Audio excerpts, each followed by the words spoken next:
Obviously वो topic आपका कोई बहुत बड़ी टॉपिक वाला बहुत बड़ा टॉपिक नहीं है, बट अगेन नेम है तो पढ़ना तो पड़ेगा। एक था आपका रियल जीडीपी और एक था आपका नॉमिनल जीडीपी। दोनों में से बेस ईयर का प्राइस किस में लिया जाएगा? रियल जीडीपी या नॉमिनल जीडीपी, दोनों में से बेस ईयर का प्राइस किस में लिया जाता है? बेस ईयर का प्राइस किस में लिया जाता है, रियल में या नॉमिनल में? बेस ईयर का प्राइस किस में लिया जाता है, रियल जीडीपी और nominal? Obviously the real GDP.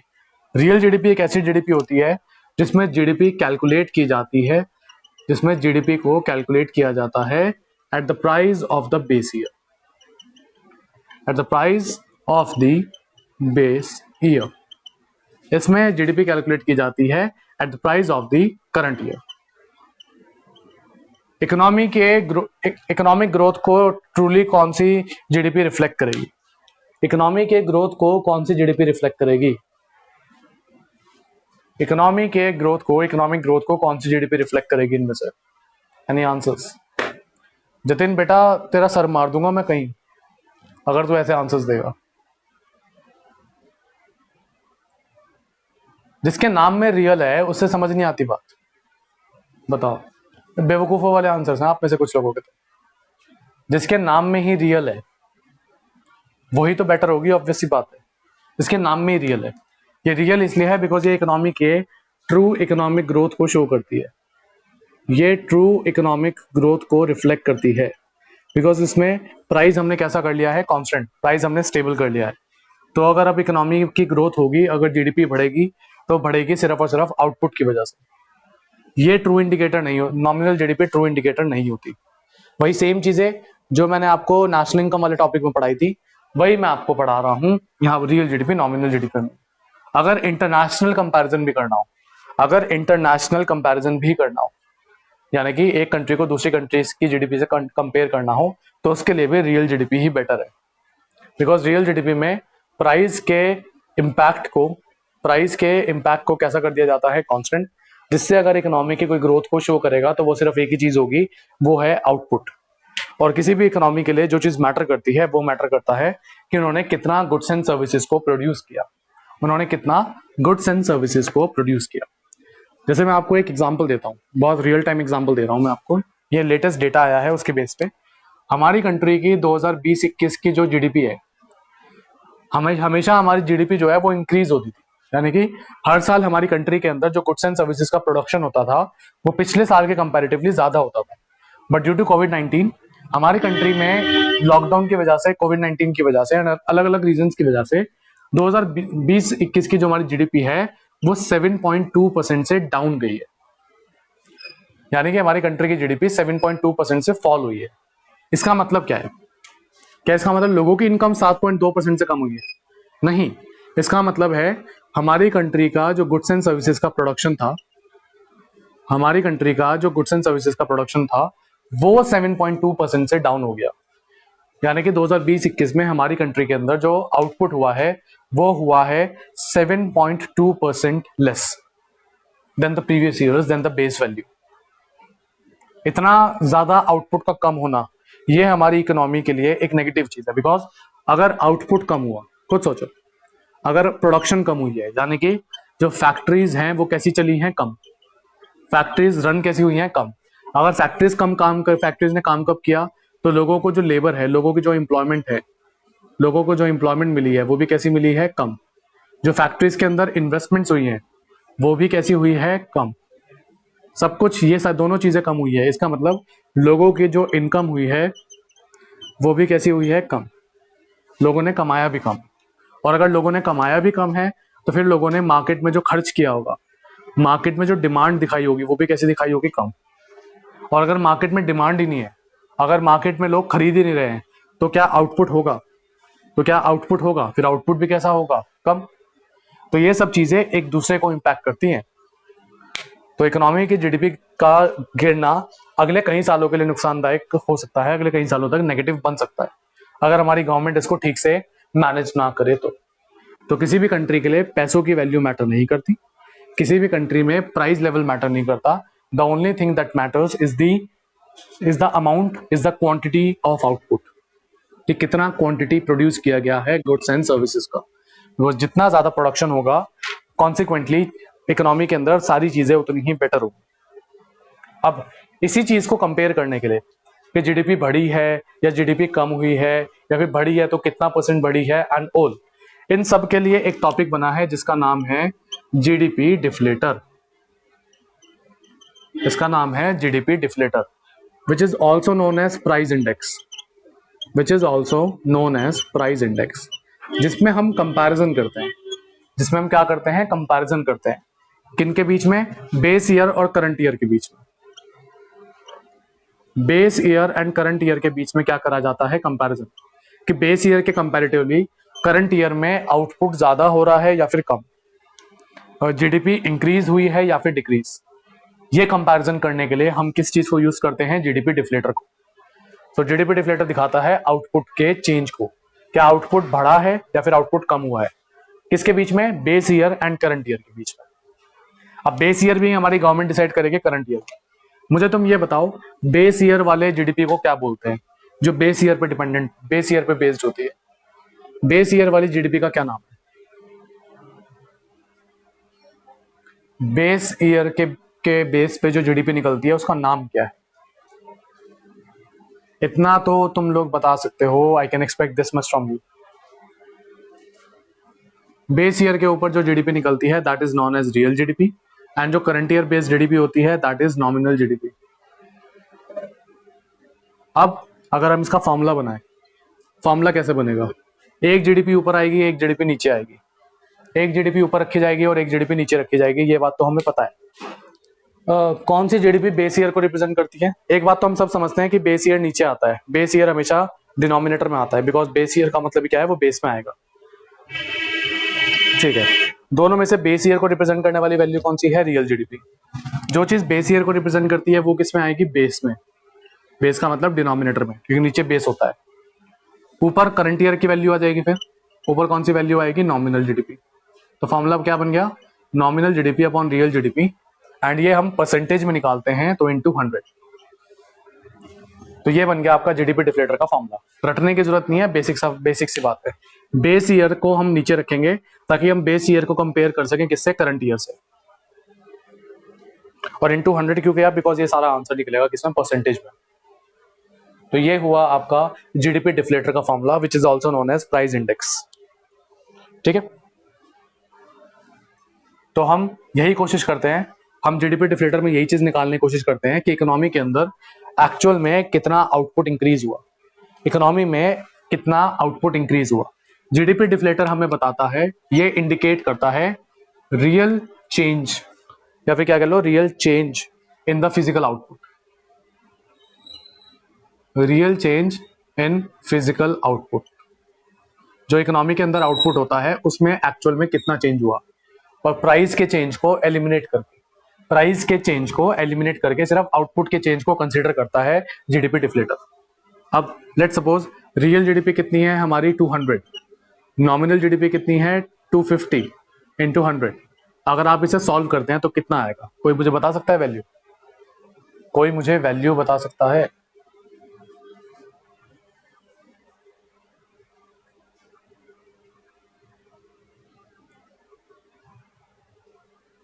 जो लोग 12.5 आंसर दे रहे हैं बच्चों, अपनी मैथ्स को ठीक करो। थोड़ा सा मम्मी से कहो कॉम्प्लेन पिलाए जो 12.5 आंसर देगा, बिकॉज आप में से काफी लोग देंगे। Answer will be 125। GDP deflator हमारा कितना निकल के आएगा? 125। अब ये 125 क्या चीज डिनोट करता है मैं आपको वो भी बता दूं। ये 125 क्या चीज डिनोट कर रहा है मैं आपको वो भी समझा दूं। 125 क्या शो कर रहा है? पहली बात तो ये, जब भी हम ये जीडीपी डिफ्लेटर देखते हैं, जब भी हम चेंज की बात करते हैं तो हमेशा बेस वैल्यू कितनी होती है? 100, यानी कि 100 तो बेस वैल्यू होती है। अब 100 से ज्यादा कितना हुआ है? 125, यानी कि 100 से ज्यादा कितना है? 25। यानी कि इसका मतलब ये क्या चीज डिनोट कर रहा है कि बेस ईयर के कंपैरेटिवली करंट ईयर में जो आउटपुट हुआ है वो 25% ज्यादा हुआ है। बेस ईयर के कंपैरेटिवली करंट ईयर में जो आउटपुट हुआ है इट हैज इंक्रीज्ड बाय 25%। अगर इसका आंसर 125 की जगह, लेट सपोज इसका आंसर होता है 125 की जगह 83.66%। आंसर होता है 83.66%। आप मुझे बता सकते हैं क्या डिनोट कर रहा है, कि आउटपुट इंक्रीज हुआ है या डिक्रीज?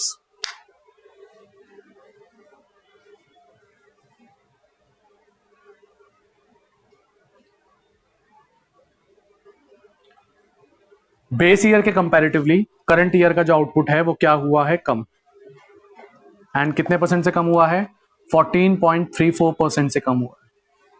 14 कह रहा हूं, सॉरी, 16.34% से, मैंने इसके बीच का डिफरेंस देख लिया। 16.34% से हमारी कंट्री का जो आउटपुट है वो बेस ईयर के कंपैरेटिवली करंट ईयर में नेगेटिव में क्या है, इतना कम हुआ है। तो ये 3 नंबर में क्वेश्चन आ जाता है, जिसमें तुम्हें जीडीपी डिफ्लेटर का मीनिंग पूछ लेते हैं, एक वैल्यूज देके जीडीपी डिफ्लेटर निकलवा लेते हैं, एंड साथ में ये पूछते हैं क्या चीज डिनोट कर रहा है। अब इसमें तुम्हारे साथ क्या खेल सकते हैं? 3 वैल्यूज हैं, GDP deflator, nominal GDP, real GDP. 3 values हैं, 3 में से कोई भी 2 वैल्यूज दे देंगे। हो सकता है क्वेश्चन में तुम्हें जीडीपी डिफ्लेटर दे दें, नॉमिनल जीडीपी दे दें, और आपसे कहते हैं कि रियल जीडीपी निकाल के दिखाओ। आपसे कहते हैं कि रियल जीडीपी निकाल के दिखाओ। रियल जीडीपी हमेशा किसको डिनोट करेगी? बेस ईयर को। एंड रियल जीडीपी किसको डिनोट करेगी? बेस ईयर के जीडीपी को। एंड नॉमिनल जीडीपी रिफ्लेक्ट करेगी आपके करंट ईयर के जीडीपी को। ये हो गया आपका जीडीपी डिफ्लेटर कॉन्सेप्ट। ठीक है, ज्यादा इंपॉर्टेंट नहीं होता, ये 1 नंबर में आता है या 3 नंबर में आता है, बट अगर आपको कॉन्सेप्ट पता है तो फिर याद करने की जरूरत नहीं पड़ती। And I don't think so आपको यहाँ पे याद करने की जरूरत है। चलिए, क्लियर होगा मेरे ख्याल से ये सभी। किसी को अगर प्रॉब्लम है तो खुद ही बता दूं, मैं नहीं पूछ रहा हूँ। प्रॉब्लम हो तो बता दो भाई, नहीं प्रॉब्लम हो तो चुपचाप बैठे रहो। अगला टॉपिक स्टार्ट कर रहे हैं। इस चैप्टर का आपका एक तरीके से प्रैक्टिकली लास्ट टॉपिक थ्योरी का। फिर जो बचेगा वो प्रैक्टिस का पार्ट है। जो बचेगा वो प्रैक्टिस का पार्ट बचेगा आपका। वैसे आपकी अब नेशनल इनकम 95% खत्म हो गई। नेशनल इनकम आपकी 95% खत्म हो गई है। अब बस हमें मल्टीपल चॉइस की प्रैक्टिस करनी है। एंड एक चीज और है जिसकी 1 दिन लगेगा प्रैक्टिस करने में, 1 पूरा दिन लगेगा उसकी प्रैक्टिस करने में। That's it. तो ज्यादा कुछ नहीं रह गया। मल्टीपल चॉइस तो मैं थोड़े से बाद में भी करवा सकता हूँ, ऐसा नहीं है कि मल्टीपल चॉइस तो बाद में भी करवा सकता हूँ। जतिन बिल्कुल, अभी तो एक पूरी की पूरी प्रैक्टिकल यूनिट रहती है। अच्छा, मैं तुम्हें एक चीज अपडेट दे दूं। आज कितने लोग हैं? चलो जितने भी लोग हैं आज, मैं तुम्हें एक छोटा सा अपडेट दे दूं आज। नेशनल इनकम एक यूनिट है जो आपकी चैप्टर 1 से लेके 4 है, और एक यूनिट है आपकी determination of income and employment, जो आपकी चैप्टर 7 से लेके 9 है। इनके बीच में एक छोटा सा चेंज हुआ है। लास्ट ईयर तक ये 10 मार्क्स की आती थी और ये डिटर्मिनेशन 12 मार्क्स का आता था। इस बार ये चीज रिवर्स कर दी है। अब नेशनल इनकम 10 की जगह 12 मार्क्स की कर दी, डिटर्मिनेशन 12 की जगह 10 की कर दी। ठीक है, ये भी प्रैक्टिकल है, ये भी प्रैक्टिकल है। इसमें तो थ्योरी प्रैक्टिकल है, इसमें थ्योरी प्रैक्टिकल ग्राफ, डिटर्मिनेशन में सब कुछ है। डिटर्मिनेशन में थ्योरी प्रैक्टिकल ग्राफ सब कुछ है। अब नेशनल इनकम तुम्हारी 10 की जगह 12 मार्क्स की कर दी गई है, तो ये चीज तो लिखवा लो, ये चीज तो 110% करवा लो कि 1 या 2 क्वेश्चन तुम्हारे थ्योरी के आएंगे। 1 या 2, इसका अगर मुझे लगता है जिस तरीके से पैटर्न है पेपर बनने का, 3 इसमें से आएंगे 1 मार्कर्स। 3 क्वेश्चन इसमें से आएंगे 1 मार्क्स के नेशनल इनकम में से। 12 मार्क्स का डिस्ट्रीब्यूशन बता रहा हूं। एक क्वेश्चन आएगा 3 मार्क्स का और एक क्वेश्चन आएगा 6 मार्क्स का। अब 6 मार्क्स वाला तो प्रैक्टिकल आएगा, ये बात तो हमें पता ही है, लेकिन जो रिमेनिंग 6 मार्क्स है, इसमें से अगर 1 या 2 मार्क्स भी तुम्हें प्रैक्टिकल में खींच लिया तो 3 से 4 मार्क्स की शेयर थ्योरी है। अब या तो वो थ्योरी सर्कुलर फ्लो की आनी चाहिए, या फिर वो थ्योरी वो आएगी जो मैं आपको आने वाले दिनों में पढ़ाने वाला हूं, बिकॉज वो काफी साल से नहीं आया। इसका क्या डिस्ट्रीब्यूशन रहना चाहिए? इसका एक आएगा इसमें से 1 मार्कर, एक आएगा इसमें से 3 मार्कर, और एक आएगा इसमें से 6 मार्कर। यूजुअली जो 3 मार्कर है ये तुम्हारा प्रैक्टिकल आता है, 6 मार्कर तुम्हारा ग्राफ बेस्ड या थ्योरी बेस्ड होता है, या फिर कंबाइंड, एंड ये कैसा भी हो सकता है। डिटर्मिनेशन जो तुम्हारा चैप्टर है वो नेशनल इनकम से डबल इंटरेस्टिंग है। सिलेबस रिड्यूस नहीं होगा श्रेया एट एनी कॉस्ट। इस बार सिलेबस रिड्यूस होना भूल जाओ। I don't think syllabus reduce होगा, एंड मुझे लगता है सिलेबस रिड्यूस होना भी नहीं चाहिए, बिकॉज जो लास्ट ईयर में सिलेबस रिड्यूस हुआ था 12th का, वो मजाक था। आपके क्लास 11th में तो आपको इम्पैक्ट पड़ा था सिलेबस रिडक्शन का, बस क्लास 12th को सिलेबस रिडक्शन का कोई इम्पैक्ट नहीं पड़ा था। बहुत ही ज्यादा माइन्यूट सा इम्पैक्ट पड़ा था सिलेबस रिडक्शन से, बहुत ज्यादा माइन्यूट। बिजनेस स्टडीज पे तो थोड़ा सा इम्पैक्ट पड़ा था, बट इकोनॉमिक्स में तो ना के बराबर इम्पैक्ट हुआ था, ना के बराबर। एक टॉपिक जो चैप्टर 6 में से उन्होंने काट दिया, वही टॉपिक चैप्टर 9 में दोबारा से आना है, तो करना तो पड़ेगा ही। यहां भी करना था, यहां भी करना था, दोनों जगह कर लेते, तो फर्क क्या पड़ा था? इस तरीके से उन्होंने काम करे। ऐसा टॉपिक डिलीट किया जो अगले टॉपिक के लिए जरूरी है, तो फर्क क्या पड़ा? तो इसलिए इट डजंट मैटर कि सिलेबस रिड्यूस होता है या नहीं होता। चलो एनीवेज, जीडीपी एंड वेलफेयर की बात कर लेते हैं। तो नेशनल इनकम अब आपका 10 की जगह 12 मार्क्स का हो गया, इसको इस चीज को ध्यान रखें। और ये एक ऐसा क्वेश्चन है जो तुम्हारे स्कूल के जितने भी प्री बोर्ड्स, जितने भी पीरियोडिक्स जितने भी होंगे, उसमें तुम्हें ये आंख बंद करके दिखेगा। ये टॉपिक तुम्हारे सारे टीचर्स को बहुत पसंद आता है। चलो, टॉपिक का नाम है जीडीपी एंड वेलफेयर। अब इस टॉपिक का पहले तो तुम्हें बैकग्राउंड बताऊं। जनरली ऐसा माना जाता है, पहली बात तो ये, जीडीपी क्या है? एक इकोनॉमी की ग्रोथ को चेक करने का एक पैरामीटर है। इकोनॉमी की ग्रोथ को चेक करने का क्या है? पैरामीटर। इकोनॉमी के अंदर कितना ज्यादा आउटपुट हुआ, वो आउटपुट कितनी तेजी से इंक्रीज हुआ, and so on. Now usually ऐसा माना जाता है कि एक कंट्री की जीडीपी जितनी ज्यादा है, वो कंट्री उतनी डेवलप्ड है। चलो ये बात तो ठीक है, लेकिन क्या वो कंट्री उतनी ज्यादा प्रॉस्परस है? अब प्रॉस्परस से मेरा क्या मतलब है? क्या वो उस कंट्री के लोग उतने ज्यादा खुश हैं?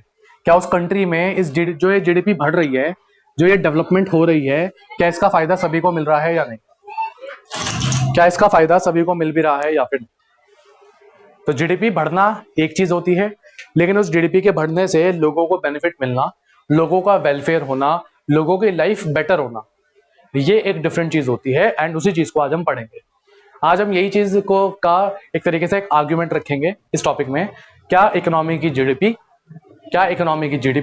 क्या उस कंट्री के लोगों के वेलफेयर को भी दिखाती है या फिर नहीं?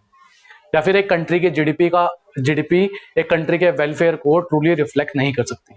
अब बस इसी चीज के ऊपर हम डिस्कशन करेंगे। क्या इकोनॉमी की जीडीपी इकोनॉमी के सारे के सारे पैरामीटर्स को रिफ्लेक्ट करती है या फिर सिर्फ एक पैरामीटर को? तो हम डिस्कशन स्टार्ट करते हैं जीडीपी एंड वेलफेयर का। पहले ही बता दूं, आंसर नो है। पहले ही बता दूं कि आंसर नहीं, ऐसा नहीं है दैट जीडीपी एक इकोनॉमी के वेलफेयर को दिखाए, ऐसा नहीं है। जीडीपी का बढ़ना डजंट नेसेसरली मीन कि उस कंट्री के लोग भी ज्यादा खुश हैं, उस कंट्री के लोग भी ज्यादा प्रॉस्परस हैं, वो ज्यादा बेटर क्वालिटी ऑफ लाइफ जी रहे हैं। It doesn't truly reflect that.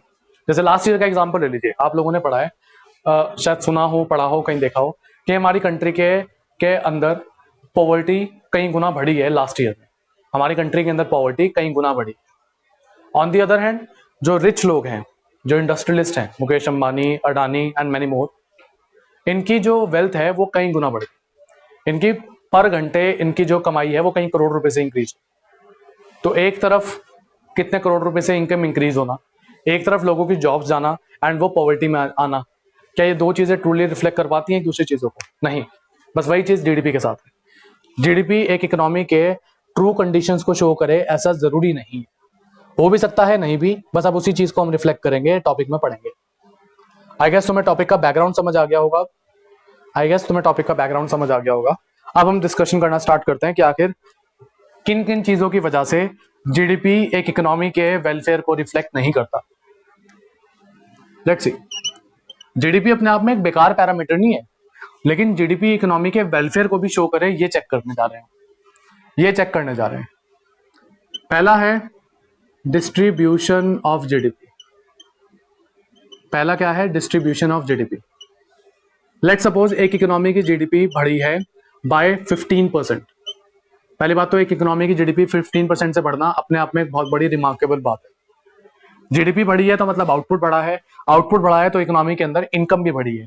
लेकिन जो ये इनकम बढ़ी है इसका बेनिफिट, लेकिन जो ये 15% जीडीपी बढ़ी, इसका बेनिफिट सिर्फ कंट्री के टॉप 5% पॉपुलेशन को मिला। इस 15% जीडीपी के बढ़े हुए का जो 90% बेनिफिट है वो सिर्फ किसको मिला है? कंट्री के टॉप 5% पॉपुलेशन को, यानी कि अमीर वाली 5% को। जो रिमेनिंग 95% पॉपुलेशन है उसको इस जीडीपी के बढ़े हुए का सिर्फ 10% बेनिफिट पहुंचा। कंट्री की जीडीपी तो बढ़ी, क्या उसने पुअर लोगों का बेनिफिट किया? नहीं।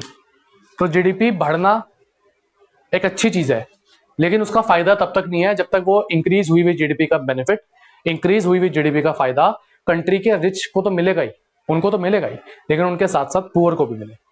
अगर एक इकोनॉमी की जीडीपी इंक्रीज हो लेकिन उसका फायदा सिर्फ और सिर्फ रिच को मिले, तो ऐसे में क्या ही फायदा है? ऐसे में क्या ही फायदा है। अगर जीडीपी इंक्रीज करके सिर्फ रिच ही रिचर हो रहे हैं एंड पुअर के हालात बद से बदतर हो रहे हैं, तो ऐसी जीडीपी बढ़ने का क्या ही फायदा। ऐसे में कौन से लोग वेलफेयर है, ऐसे में क्या ही वेलफेयर है। जहां पर कुछ लोगों की वेल्थ 2020 में $100 बिलियन तक बढ़ी है। मैं इलोन मस्क की बात कर रहा हूं, मैं अडानी की बात कर रहा हूं। अडानी की कई गुना बढ़ी है। अडानी की almost 50 to 70 billion dollars wealth बढ़ी है। वहीं पे हमारी कंट्री के बहुत कई करोड़ पॉपुलेशन ऐसी है जिनके लिए अपने बेसिक सर्वाइवल के लिए भी पैसा नहीं है। तो एक इकोनॉमी की जीडीपी बढ़ना डजंट शो कि एक रिच और पुअर के बीच में कितना गैप है, डजंट रिफ्लेक्ट कि एक रिच एंड पुअर के बीच में कितना गैप है। अगर इंक्रीज हुई हुई जीडीपी का फायदा सिर्फ कंट्री के टॉप लोगों को, कंट्री के रिच लोगों को ही मिल रहा है, तो ऐसी बढ़ी हुई जीडीपी वेलफेयर में ट्रांसलेट नहीं हो पाई। तो ये हुआ पहला पॉइंट। सेकेंड पॉइंट क्या हो सकता है? Change in prices. मैंने आप लोगों को कहा था कि अगर हम जीडीपी को चाहें तो जीडीपी को थोड़ा सा ऊपर नीचे कर सकते हैं। हम जीडीपी को थोड़ा बहुत ऊपर नीचे कर सकते हैं। जीडीपी कितनी चीजों की वजह से बढ़ती है? दो। जीडीपी या तो आउटपुट की वजह से बढ़ सकती है या फिर प्राइस की वजह से भी बढ़ सकती है। अगर हम नॉमिनल जीडीपी की बात कर रहे हैं, अगर हम करंट ईयर के प्राइजेस को ले रहे हैं, तो जीडीपी जो है वो आउटपुट की जगह प्राइजेस से भी बढ़ सकती है। लेट सपोज आउटपुट तो बहुत ही हल्का सा बढ़ा, एक कंट्री का आउटपुट तो बहुत ही कम बढ़ा, लेकिन उस कंट्री में उस साल प्राइस बहुत ज्यादा बढ़ा, तो जो जीडीपी निकल के आएगी, जो नॉमिनल जीडीपी निकल के आएगी, वो एक अच्छा खासा पॉजिटिव में आएगी। नॉमिनल जीडीपी काफी इंक्रीज आएगी, नॉमिनल जीडीपी काफी बढ़ी हुई आएगी, बिकॉज जो चेंज हुआ है वो कि किसकी वजह से हो गया? प्राइस की वजह से, लेकिन वजह से बढ़ी है। ऐसी जीडीपी बढ़े हुए का फायदा क्या हुआ? तो जीडीपी इंक्रीज हो उसका फायदा तभी है जब वो बढ़ी हो आउटपुट की वजह से, ना कि प्राइस की वजह से। और अगर एक इकोनॉमी नॉमिनल जीडीपी के डेटा को शो कर दे, अगर एक गवर्नमेंट नॉमिनल जीडीपी के डेटा को शो कर दे और ये कह दे कि देखो हमने इस कंट्री की इस साल जीडीपी कितनी बढ़ाई, जो आम जनता है जिसको इकोनॉमिक्स के बारे में नहीं पता, आप और मैं, हम लोग अब इकोनॉमिक्स को समझते हैं, हम लोग अब इकोनॉमिक्स को स्टडी कर रहे हैं, हम लोग जानते हैं कि जीडीपी को मैनिपुलेट किया जा सकता है, जीडीपी के डेटा को मैनिपुलेट किया जा सकता है। लेकिन जो आम जनता है जिसको नहीं पता, उसको तो ये लगेगा कि देखो हमारी कंट्री की जीडीपी कितनी बढ़ गई, इस सरकार ने कितना अच्छा काम किया। बट इन रियलिटी पहले हमें ये पता होना चाहिए कि वो जो जीडीपी बढ़ी है आखिर उसके पीछे का फैक्टर क्या है, उसके पीछे का रीजन क्या है। क्या उसके पीछे का फैक्टर आउटपुट है या फिर उसके पीछे का फैक्टर प्राइस है? बिकॉज अगर जीडीपी प्राइस की वजह से बढ़ी है, तो वो और कुछ नहीं है, बेवकूफ बनाने का तरीका है, और कुछ नहीं है, वो बेवकूफ बनाने का तरीका है। क्योंकि प्राइस के थ्रू बढ़ी हुई जीडीपी एक रिलायबल डेटा नहीं होती, एक रिलायबल पैरामीटर नहीं होती। तो ये भी एक रीजन हो सकता है जो जीडीपी गलत तरीके से डेटा को रिप्रेजेंट करे, अगर वो जीडीपी आउटपुट से ज्यादा प्राइस की वजह से बढ़ी है। आई गेस ये वाला पॉइंट तुम्हें क्लियर हो गया होगा, बिकॉज मैं इसके बारे में कल से ही बता रहा हूं। अगला पॉइंट है आपका, यही होगा मेरे ख्याल से, तो भाई एक दो अगर आगे पीछे हो तो देख लेना। Non monetary exchanges. Non monetary exchanges का मतलब क्या है? जीडीपी सिर्फ उन्हीं ट्रांजैक्शंस को ले पाती है जो पैसों में डील हो। इकोनॉमी में सिर्फ वही ट्रांजैक्शन एंटर कर पाती है जीडीपी में जो पैसों में एक्सचेंज हो, जो मॉनेटरी टर्म में एक्सचेंज। अब कुछ ट्रांजैक्शंस ऐसी हैं हमारी इकोनॉमी की जो पैसों में ट्रांजैक्ट नहीं होती, जैसे कि एक सबसे प्रोमिनेंट एग्जांपल इसका है सर्विसेज ऑफ हाउसवाइफ। जो हाउसवाइफ होती हैं, जो घर को संभालती हैं, अब वो घर को कितने अच्छे से संभालती है। एक इकोनॉमी के अंदर हाउसवाइफ अपनी घर में अपनी फैमिली को सर्विसेज किस तरीके से प्रोवाइड कर रही है, कितनी प्रोवाइड कर रही है, कितने घंटे मेहनत करती है, ये चीज एक इंसान के वेलफेयर पे, ये चीज एक इंसान के माइंडसेट पे, और ये चीज एक इंसान के काम करने की क्षमता पे बहुत बड़ा इंपैक्ट डालती है। बिकॉज अगर एक इंसान के घर का माहौल अच्छा नहीं है तो वो शायद जीडीपी में भी ज्यादा कंट्रीब्यूट नहीं कर पाएगा। लेकिन ये हाउसवाइफ के सर्विसेज वाले फैक्टर को जीडीपी जो है वो फैक्टर इन नहीं कर पाती, बिकॉज हाउसवाइफ के सर्विसेज एक ऐसी सर्विस है जिसकी मार्केट वैल्यू निकालना पॉसिबल ही नहीं है। Salary given to a maid is considered in GDP, yes. जो मेड को सैलरीज दी जाती है वो जीडीपी में आती है, बिकॉज वो उसकी फैक्टर इनकम है। बट हम यहाँ पर मेड की बात नहीं कर रहे, now we are talking about the housewife. एक जब आपके अपने खुद के घर को संभालते हैं, आप और मैं अगर अपने खुद के घर को संभालें, खुद के घर में कुकिंग करें, खुद के घर में साफ सफाई करें, खुद के घर में चीज़ों को मैनेज करें, तो हम खुद को थोड़ा ना सैलरी दे रहे हैं। और अगर चलो हमारी सैलरी की वैल्यू को निकालना भी है तो किस बेसिस पे हमारी मार्केट वैल्यू निकाली जाए। तो एक और सर्विस होती है जिसके बारे में तुम्हें शायद कभी ना पता हो, इसको बोलते हैं किचन गार्डनिंग।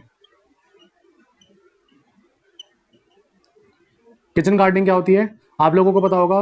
लोग अपनी छतों पे, लोग अपने टेरिसेस पे या फिर लोग अपने घर के आसपास छोटे छोटे पेड़ लगा लेते हैं, छोटे छोटे फल सब्जियों के पेड़ लगा लेते हैं और उसको कंज्यूम भी करते हैं। एक आउटपुट हुआ है, वो आउटपुट हुआ है, लेकिन क्या उस आउटपुट की मार्केट वैल्यू डिटरमाइन करना पॉसिबल है? बिल्कुल भी नहीं।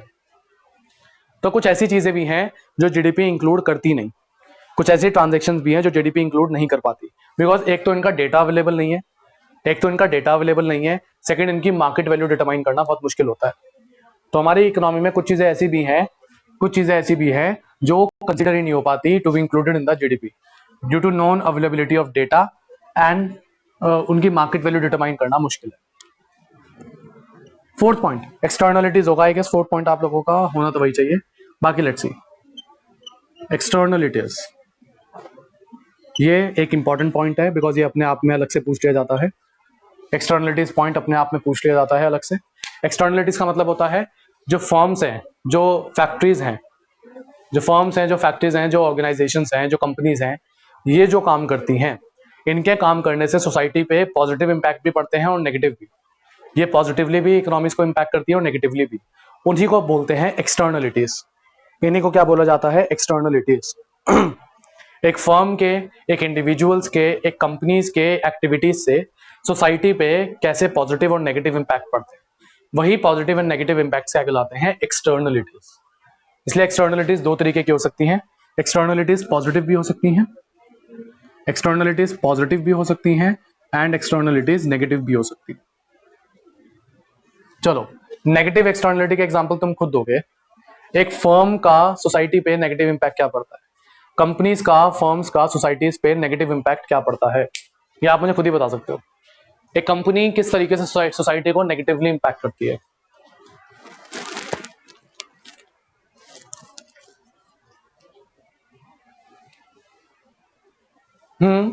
राहुल का भी ठीक है एग्जाम्पल। कोई बता सकता है एक फर्म्स, कंपनीज, बिजनेसेस किस तरीके से सोसाइटी को नेगेटिवली इंपैक्ट करते हैं? सोसाइटी को नेगेटिवली इंपैक्ट करते हैं, कोई बता सकता है? अरे किसी के पास आंसर नहीं है। आपने पढ़ी हुई है ऑलरेडी ये चीज, पढ़ी हुई है। पॉल्यूशन एक बहुत बेसिक सा एग्जांपल है भाई। पॉल्यूशन भी तो एक बेसिक सा एग्जांपल है। पॉल्यूशन कौन करती है? फर्म्स करती हैं, सोसाइटी करती है, कंपनीज करती है, जिसका हमारी सोसाइटी पे, जिसका हमारे लोगों पे, जिसका हमारे लोगों के हेल्थ एंड वेल्थ पे एक नेगेटिव इंपैक्ट पड़ता है। हेल्थ एंड वेल्थ पे क्या पड़ता है? एक नेगेटिव इंपैक्ट पड़ता है। तो ये किस चीज का एग्जांपल है? नेगेटिव एक्सटर्नलिटी का। एक कंट्री की, लेट्स सपोज एक कंट्री की जीडीपी तो बहुत ज्यादा है, देखो कितना ज्यादा कोरिलेशन है इस चीज के बीच में। लेट्स सपोज एक कंट्री की जीडीपी ज्यादा है, जीडीपी ज्यादा होने का मतलब उस कंट्री का आउटपुट क्या है? बहुत ज्यादा है। आउटपुट जितना ज्यादा हो रहा है, इट मीन्स उस कंट्री की फर्म्स उतनी ज्यादा काम करती है। फर्म्स जितना ज्यादा काम करती हैं, पॉल्यूशन भी कैसा होता है? उतना ही ज्यादा। और पॉल्यूशन जितना ज्यादा होगा, लोगों की हेल्थ पे उतना ज्यादा नेगेटिव इंपैक्ट पड़ेगा। तो एक तरफ जीडीपी बढ़ रही है, ये तो क्या शो करता है कि लोगों को हम पॉजिटिवली इंपैक्ट दे रहे हैं, लेकिन यही जीडीपी का बढ़ना लोगों को नेगेटिवली भी इंपैक्ट कर सकता है। ये जीडीपी का बढ़ना लोगों को नेगेटिवली इंपैक्ट भी कर सकता है। तो सिर्फ जीडीपी बढ़े, इट डजंट मीन कि जीडीपी बढ़ने से सिर्फ लोगों को फायदा ही फायदा हो रहा है। जीडीपी बढ़ने से बहुत सारे नेगेटिव इंपैक्ट्स भी होते हैं, ये मैंने एक कोरिलेशन करके दिखाया। लेकिन ऐसा नहीं है कि फर्म्स सिर्फ और सिर्फ नुकसान ही पहुंचाती हैं। There are many positive aspects of the companies too. Let's suppose एक कंपनी ने एक पब्लिक पार्क बनाया, ज्यादा कुछ नहीं, कंपनी ने अपने आसपास के एरिया में एक पब्लिक पार्क बनाया। वो पब्लिक पार्क का लोगों की हेल्थ पे कितना ज्यादा पॉजिटिव इंपैक्ट पड़ेगा, बिकॉज जब पब्लिक पार्क होगा तो लोग वहाँ पे घूमने फिरने आएंगे, लोग वहाँ पे इंटरेक्शन करेंगे, लोग वहाँ पे अपनी हेल्थ पे ध्यान देंगे, घूमेंगे फिरेंगे, जॉगिंग करेंगे, एक्सरसाइज करेंगे, खेलेंगे। तो इससे लोगों के वेलफेयर पे, इससे कम्युनिटी के वेलफेयर पे एक पॉजिटिव इंपैक्ट पड़ेगा। बिकॉज जब कम्युनिटी मिलती है, एक दूसरे के साथ एक्टिविटीज करती है, तो एक पॉजिटिव इंपैक्ट पड़ता है। तो ये एक्सटर्नलिटीज जो है, चाहे पॉजिटिव हो चाहे नेगेटिव हो, दोनों है पॉजिटिव नेगेटिव, लेकिन दोनों में से कोई भी जीडीपी के अंदर इंक्लूडेड नहीं है। ना पॉजिटिव एक्सटर्नलिटी के बारे में जीडीपी में हम कोई मेंशन कर सकते, ना नेगेटिव एक्सटर्नलिटी के बारे में हम जीडीपी में कोई मेंशन कर सकते, बिकॉज जीडीपी में मेंशन करने के लिए इनको एक मॉनेटरी एस्पेक्ट में नापना पड़ेगा, इनको एक मॉनेटरी एस्पेक्ट में कंसिडर करना पड़ेगा, जो प्रैक्टिकली पॉसिबल नहीं। हम किस तरीके से एक कंपनी से किया हुआ पॉल्यूशन किस तरीके से हम पैसों में तोलें, या फिर एक कंपनी ने जो हॉस्पिटल खोला उससे लोगों को कितना फायदा हुआ, कितना वेलफेयर हुआ, इस चीज को पैसों में मॉनेटरी टर्म में बताना बहुत मुश्किल होता है। तो ये 4 चीजें हैं, अभी 1-2 और हैं। ये 4 चीजें ऐसी हैं जो लोगों के वेलफेयर को इम्पैक्ट करती हैं, ये लोगों के वेलफेयर को इम्पैक्ट करती हैं, लेकिन ये चीज जीडीपी में ट्रूली रिफ्लेक्ट नहीं हो पाती। जीडीपी बढ़ना ये तो रिफ्लेक्ट हो गया जीडीपी में, लेकिन वो जीडीपी किस तरीके से रिच एंड पुअर के बीच में डिस्ट्रीब्यूट हुई है, इस चीज के बारे में कहीं मेंशन नहीं है। जीडीपी बढ़ी है, लेकिन क्या वो जीडीपी आउटपुट की वजह से बढ़ी है या प्राइस की वजह से, ये भी कहीं नहीं पता चलता। जीडीपी कुछ ऐसी चीजों को लेना भूल जाती है, भूल जाना क्या ना, जीडीपी कुछ ऐसी चीजों को एक्सक्लूड कर देती है जो लोगों के वेलफेयर को एक बहुत बड़े लेवल पे इंपैक्ट करती है। As well as companies and firms जिन पे पूरी की पूरी जीडीपी डिपेंड करती है, वो कुछ पॉजिटिव एंड नेगेटिव इम्पैक्ट डालते हैं लोगों के वेलफेयर के ऊपर, लेकिन इसके बारे में भी जीडीपी में कहीं भी मेंशन नहीं है। ये हो गए 4 पॉइंट्स आपके। आई गेस 4 पॉइंट्स आप सभी को क्लियर होंगे, क्योंकि अगर प्रॉब्लम होती तो अभी तक आप पूछ लेते।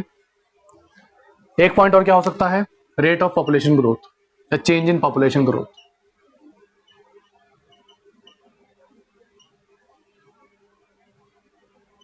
सिंपल सा मतलब क्या है, लेट सपोज एक कंट्री की जीडीपी बढ़ी है by 6%, which is a decent amount.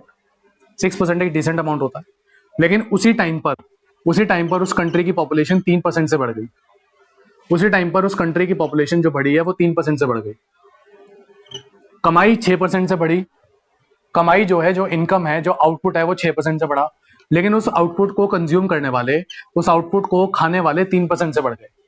तो ऐसे में एक्चुअल फायदा तो उतना नहीं हो पाया ना, ऐसे में एक्चुअल फायदा उतना नहीं हो पाया। कई बार कई कंट्रीज के साथ ऐसी ये प्रॉब्लम बहुत बड़ी है, इंक्लूडिंग इंडिया। वो हमारी कंट्री का जीडीपी तो बढ़ता है, डिसेंट अमाउंट बढ़ता है जीडीपी, लेकिन हमारी कंट्री का पॉपुलेशन बहुत ज्यादा तेजी से बढ़ जाता है, हमारी कंट्री की पॉपुलेशन भी बहुत ज्यादा तेजी से बढ़ जाती है, जिसकी वजह से इसका फायदा, इस जीडीपी के बढ़े हुए का फायदा सभी लोगों तक नहीं मिल पाता, सभी लोगों तक नहीं पहुंच पाता।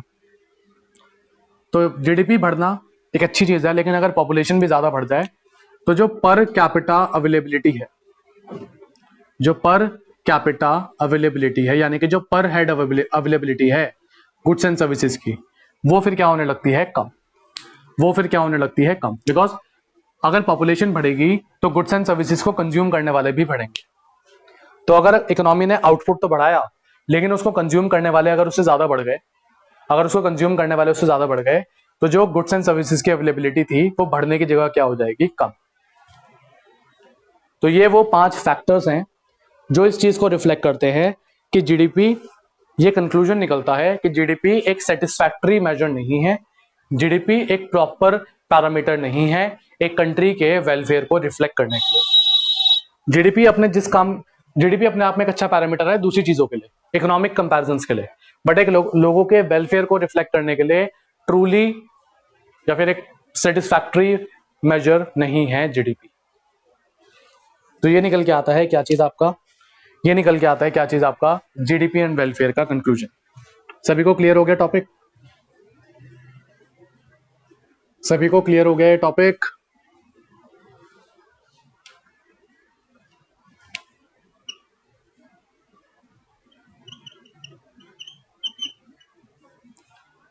इस चीज से डील करने के लिए, जीडीपी में जो कमियां हैं, जीडीपी में जो लिमिटेशंस हैं, इस चीज को टैकल करने के लिए एक नया कॉन्सेप्ट अभी बन रहा है, बहुत बड़े स्केल पे तो बना नहीं, लेकिन अभी इसको डेवलप किया जा रहा है, जिसका नाम है ग्रीन जीएनपी।